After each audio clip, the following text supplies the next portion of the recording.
بسم اللہ الرحمن الرحیم۔ حدیث نمبر 22 ہے جو بیویوں کے حقوق کے بارے میں ہے۔ ام بہز بن حکیم حدثنی ابی عن جدی معاویۃ ابن حیدۃ قال قلت یا رسول اللہ نساؤنا ما نأتی منہن وما نظر قال ائتی حرسک انا شئت وأطعمها إذا طعمت واكسها إذا اكتسيت ولا تقبح الوجه ولا تضرب۔ بہز بن حکیم اپنے باپ سے، وہ ان کے دادا حضرت معاویہ بن حیدہ سے روایت کرتے ہیں، وہ کہتے ہیں میں نے کہا اللہ کے رسول کہاں سے عورت کو استعمال کیا جائے اور کہاں سے نہ کیا جائے؟ آپ نے فرمایا اپنی کھیتی میں جیسے چاہے آ، اور جب تو کھائے تو اسے بھی کھلا، جب تو پہنے تو اسے بھی پہنا، اور چہرے کو برا بھلا مت کہہ اور نہ اس پر مار۔ اسلام نے بیویوں کے ساتھ حسن سلوک کا حکم دیا ہے۔ نبی صلی اللہ علیہ وسلم سب سے زیادہ اپنی بیویوں سے حسن سلوک کرنے والے تھے۔ آپ صلی اللہ علیہ وسلم نے فرمایا خیارکم لأہلہ، تم میں سے بہترین وہ ہے جو اپنے گھر والوں کے حق میں بہترین ہے، اور میں اپنی بیویوں کے حق میں سب سے زیادہ اچھا ہوں۔ تو آپ صلی اللہ علیہ وسلم اپنی بیویوں کے ساتھ سب سے زیادہ حسن معاملہ کرنے والے تھے، ان کے حقوق انتہائی اچھے طریقے سے ادا کرنے والے تھے۔ مستدرک حاکم کی روایت ہے، ایک صحابی نے عرض کیا اللہ کے رسول، کسی کی بیوی کا اس پر کیا حق ہے؟ فرمایا جب تم کھاؤ تو اسے بھی کھلاؤ، جب تم پہنو تو اسے بھی پہناؤ، اور دیکھو اس کے چہرے پر مت مارو اور اس سے بری بات مت کہو، اور گھر کے علاوہ کہیں اسے تنہا نہ چھوڑو۔ انصاف کرنے والے قیامت کے دن اللہ تعالیٰ کے دائیں ہاتھ ہوں گے، اور اللہ تعالیٰ کے دونوں ہاتھ دائیں ہیں، نور کے ممبروں پر ہوں گے۔ یہ وہ لوگ ہوں گے جو اپنے ذمے سونپے گئے کاموں اور اپنے گھر والوں کے ساتھ اچھا برتاؤ کرتے تھے، جن کو رب العزت کی جانب سے نور کے ممبروں پر بٹھایا جائے گا، ان کی عزت افزائی کی جائے گی۔ اس کا ایک سبب گھر والوں کے ساتھ حسن سلوک۔ یہ مسلم کی روایت ہے۔ سیدنا ابن عباس فرماتے ہیں میں اپنی بیوی کے لیے آراستہ ہونا پسند کرتا ہوں، میں چاہتا ہوں کہ اپنی بیوی کے لیے بنوں سنوروں جیسے میں یہ چاہتا ہوں کہ میری بیوی میرے لیے بنے سنورے۔ حدیث کے حوالے سے خاص بات یہ ہے کہ عورت کے ساتھ کس طرح سے تعلق قائم کیا جائے اور کیسے تعلق قائم نہیں کرنا چاہیے۔ ازدواجی تعلق کے حوالے سے بہت ہی احسن انداز میں جو رسول اللہ صلی اللہ علیہ وسلم نے بات بیان کی ہے وہ یہ ہے کہ اپنی کھیتی میں جیسے چاہو آؤ۔ آپ جانتے ہیں کہ اس سے مراد یعنی عورت کے ساتھ وہی تعلق قائم کرنا ہے جو مرد اور عورت کے درمیان تعلق ہے، کیونکہ اسی سے اولاد بھی ممکن ہے، اور یہاں کھیتی قرار دینے سے مراد بھی یہی ہے کہ جائز تعلق محض یہی ہے۔ لیکن عورت کے حقوق بھی مقرر کر دیے۔ ایک خاتون نے مجھ سے کہا کہ میرے ہسبینڈ جس وقت اپنے لیے ڈریسز لے کے آتے ہیں تو ایک ایک شرٹ اتنی قیمتی ہوتی ہے، اتنے قیمتی پرفیوم، ہر ایک چیز انتہائی خوبصورت، انتہائی ان کی چوائس اچھی ہے، لیکن جس وقت ہمارے لیے لینے کی باری آتی ہے تو ہم شاید 20ویں کیٹیگری میں بھی نہیں آتے جس نوعیت کے وہ اپنے لیے چیزیں پسند کرتے ہیں۔ مجھ سے انہوں نے سوال یہ کیا تھا کہ کیا کسی نفیس ذوق رکھنے والے کا معاملہ ایسا ہو سکتا ہے کہ اس کا ذوق اپنے لیے تو نفیس ہو لیکن اپنے گھر والوں کے حق میں ویسا نفیس نہ ہو؟ تو یہاں رسول اللہ صلی اللہ علیہ وسلم کی حدیث سے یہ پتہ چلتا ہے کہ جب تم پہنو تو اسے بھی پہناؤ، جب تم کھاؤ تو اسے بھی کھلاؤ، یعنی اپنے برابر کا سمجھو، جو کچھ اپنے لیے پسند کرتے ہو اس کے لیے بھی پسند کرو۔ اور کتنا انصاف ہے نا، اور اس انصاف کی جزا کتنی بڑی ہے۔ الحمدللہ یہ سچا دین ہے جس پر ہم ایمان لائے، جس پر ہم نے یقین کیا کہ ہمارے رب نے ہمارے ساتھ کیسے انصاف کیا اور نبی صلی اللہ علیہ وسلم نے کس طرح سے اس کے بارے میں شوہروں کے لیے نصیحتیں چھوڑی ہیں۔ یہ جو بات ہے یہ بھی توجہ طلب ہے کہ چہرے کو برا بھلا مت کہو، نہ اس پر مارو۔ بات یہ ہے کہ کسی شوہر نے اپنی بیوی سے کہا کہ مارنے کا حق تو اللہ تعالیٰ نے مجھے اپنی کتاب میں دیا ہے، میں ماروں گا ضرور۔ تو اس کی بیوی نے برملا جواب دیا کہ میرے رب نے میری سرکشی کی صورت میں آپ کو مارنے کا حق دیا ہے، جب میں سرکش نہیں ہوں تو آپ کا بھی مجھ پر کوئی حق نہیں ہے۔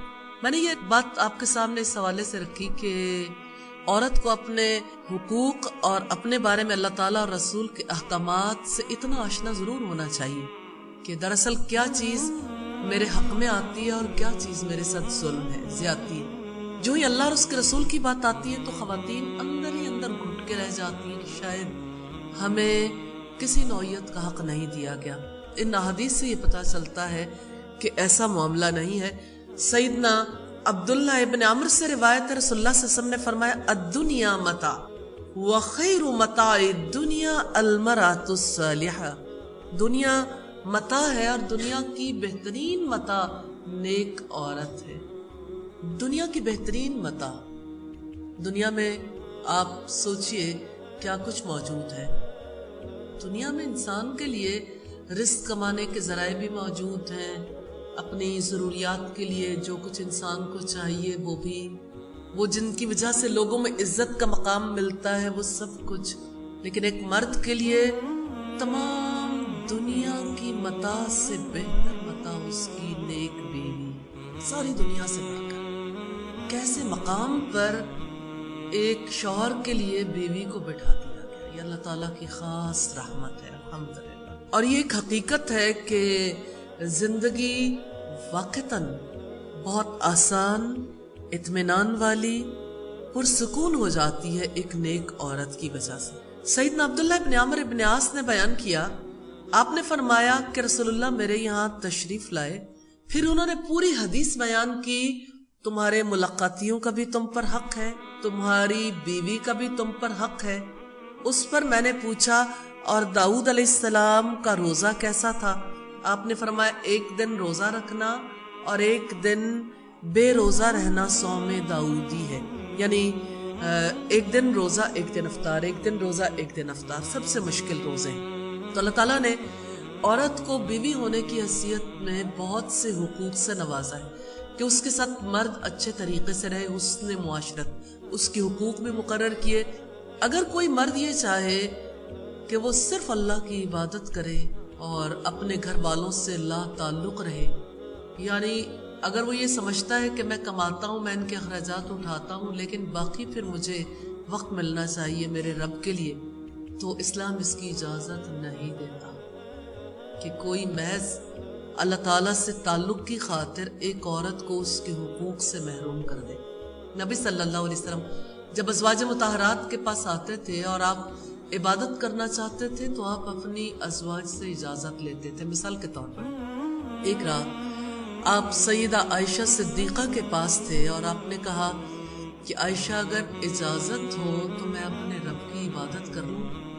اس سے پہلے آپ حضرت عائشہ کے ساتھ اچھا وقت گزار چکے۔ سیدہ عائشہ نے کہا کہ مجھے آپ کی خواہش بھی عزیز ہے اور آپ کا قرب بھی، اس لیے میں کچھ نہیں کہوں گی۔ ٹھیک ہے، آپ جو بھی کرنا چاہیں کہ آپ کو بھی معلوم ہی ہے۔ پھر آپ صلی اللہ علیہ وسلم اٹھے، آپ نے وضو کیا، آپ دیر تک قیام کرتے رہے، پھر دیر تک رکوع کیا، پھر دیر تک سجدہ کیا، روتے رہے حتیٰ کہ آپ کی داڑھی بھیگ گئی۔ جس زمین پہ سجدہ کیا وہ زمین بھیگ گئی۔ جب آپ صلی اللہ علیہ وسلم نماز سے فارغ ہوئے تو سیدہ عائشہ نے کہا کہ اللہ تعالیٰ نے تو آپ کے سارے گناہ معاف کر دیے ہیں، آپ کیوں اپنے آپ کو ہلکان کیے دیتے ہیں؟ تو اس پر نبی صلی اللہ علیہ وسلم نے فرمایا افلا اکون عبدا شکورا، کیا میں اللہ کا شکر گزار بندہ نہ بن جاؤں؟ لیکن اتنے بڑے شکر گزار بندے نے بیوی کا حق پہلے ادا کیا، بیوی سے اجازت لی، پھر اس کے بعد رب کی عبادت۔ اس کا یہ مطلب نہیں ہے کہ یعنی بیوی کے پاس یہ اختیار آ گیا کہ وہ شوہر کو رب کی عبادت سے روک سکتی ہے۔ مراد یہ ہے کہ شوہر جو ہے اپنے وقت کی تقسیم کرے، اور اپنی بیوی کو بھی وقت دے، اپنی اولاد کو بھی دے، ملاقاتیوں کو بھی دے، اور اپنے رب کے لیے بھی وقت نکالے۔ اللہ تعالی ہم سب کو دین کو صحیح انداز میں سمجھنے کی توفیق عطا فرمائے۔ حدیث نمبر 23 ہے، ان عمرو بن امیہ مرفوعا ما آت الرجل امرأته فهو صدقہ۔ عمرو بن امیہ بیان کرتے ہیں کہ رسول اللہ صلی اللہ علیہ وسلم نے فرمایا، آدمی اپنی بیوی کو جو کچھ دے گا وہ صدقہ ہوگا، جو کچھ بھی دے گا۔ وہ رب کتنا مہربان ہے کہ ایک مرد کے دل کو کس طرح سے عورت کے لیے خرچ کرنے کے لیے تیار کیا ہے کہ آپ دو گے وہ آپ کی جانب سے صدقہ ہو جائے گا، آپ کو بیوی کا حق ادا کرنے کا بھی اجر ملے گا، لیکن اللہ تعالیٰ آپ کو صدقے کا ثواب دے گا۔ تو اس لحاظ سے یہ احسان ہے رب کائنات کا کہ اس نے عورتوں کو ان کے حقوق دلوائے، اور نبی صلی اللہ علیہ وسلم نے کس احسن انداز میں اس کو بیان فرمایا۔ حدیث نمبر 24 ہے، عن عرباض بن ساریہ قال قال رسول اللہ صلی اللہ علیہ وسلم اذا سقى الرجل امرأته الماء اجرا فقمت اليها فسقيتها واخبرتها بما سمعت۔ سلسلہ حدیث صحیحہ کی 2736 نمبر روایت ہے۔ عرباض بن ساریہ رضی اللہ تعالی عنہ سے روایت ہے، رسول اللہ نے فرمایا، جب آدمی اپنی بیوی کو پانی پلاتا ہے تو اسے اجر و ثواب ملتا ہے۔ میں یہ حدیث سن کر اٹھا، اپنی بیوی کو پانی پلایا، پھر اسے حدیث سنائی۔ بہت ہی پیاری حدیث ہے۔ کتنا سادہ ہے ہمارا دین، کتنا آسان ہے، اور کتنا زیادہ انسانی تعلقات میں خوشگواریت پیدا کرنے والا۔ مرد اور عورت کے تعلق کے درمیان جس معاشرے میں لوگ رہتے ہیں اس کے اثرات باقی رہتے ہیں۔ مثال کے طور پر اگر ہم اپنی سوسائٹی کو دیکھیں، جتنا جی چاہے مرد تعلیم یافتہ ہو جائیں، لیکن ان کی ساری توقعات خاتون سے ہوتی ہیں، پانی پلانا، کھانا کھلانا، بلکہ یہ کہ کپڑے کون سے نکال کر دیے جائیں اور دیگر ضروریات کو کیسے پورا کیا جائے، اور واپسی پہ بھی اس میں کوئی حرج کی بات نہیں، بہت ہی اچھا ہے، خوش آئند ہے، محبت بھی بڑھتی ہے، لیکن کچھ مرد کو بھی کرنے دیا جائے۔ تو رسول اللہ صلی اللہ علیہ وسلم نے پانی پلانے پر یہ خوشخبری دی ہے کہ اس پر بھی اجر و ثواب ہوگا، اور آپ دیکھیں کہ اس پر جو صحابی رسول کا طرز عمل ہے وہ ثابت کرتا ہے کہ مرد کا دل کس طرح سے متاثر ہوتا ہے، اجر کے حصول کے لیے وہ کس طرح سے آگے بڑھ کے کام کرنا چاہتا ہے۔ اصل یہ ہے کہ مرد ہو یا عورت، انہیں اپنے قریبی ساتھی یعنی اپنے اسپاؤس کے لیے کچھ بھی کرتے ہوئے یہ بات ذہن میں رکھنی چاہیے کہ اجر اپنے ساتھی سے نہیں لینا، اجر اللہ تعالیٰ کی ذات سے لینا۔ اس کی وجہ سے کوئی بھی کام کرنا مشکل نہیں رہ جاتا، پھر آسانی پیدا ہو جاتی ہے۔ الحمدللہ حقیقت یہ ہے کہ بیویوں کے شوہروں پر اور شوہروں کے بیویوں پر حقوق ہیں، جن حقوق سے عمومی طور پر لوگ ناآشنا ہوتے ہیں، جس کی وجہ سے جس بات کو بھی دین کے نام پر بتا دیا جائے اس کو ہی قبول کر لیا جاتا ہے، خواہ اس میں خواتین کتنا ہی تلخ محسوس کریں۔ مثال کے طور پر ہماری سوسائٹی میں خواتین کو جو طریقہ زندگی سکھایا جاتا ہے، شوہروں کے ساتھ جو طرز عمل سکھایا جاتا ہے، عمومی طور پر آپ دیکھیے کہ وہ تو سوسائٹی کے نارمز ہیں کہ ہماری سوسائٹی میں ایسا ہوتا ہے، اس وجہ سے تمام بچیوں کو یہ کہا جاتا ہے کہ اپنے شوہروں کے ساتھ ایسا معاملہ کرنا ہے۔ میں اس موقع پر ایک ارادہ آپ سے ضرور کروانا چاہتی ہوں، اپنے لیے بھی، اپنی بچیوں کے لیے بھی، اور سوسائٹی میں وہ سارے افراد بھی جن کے ساتھ ہمارا براہ راست تعلق نہیں ہے۔ ارادہ یہ کرنا ہے کہ کوئی بھی کام اسلام کے احکامات، نبی صلی اللہ علیہ وسلم کی تعلیمات کو جانے بغیر انجام نہیں دینے۔ نمبر ایک تو یہ ہے کہ اس کا علم حاصل کریں۔ نمبر 2 یہ ہے کہ ہر کام کرتے ہوئے یہ ضرور سوچیں کہ اس کا حکم مجھے کس نے دیا، اور اللہ تعالیٰ کے لیے، اس کی خوشی کے لیے اس عمل کو خالص کریں۔ پھر آپ دیکھیں کہ آپ کے اندر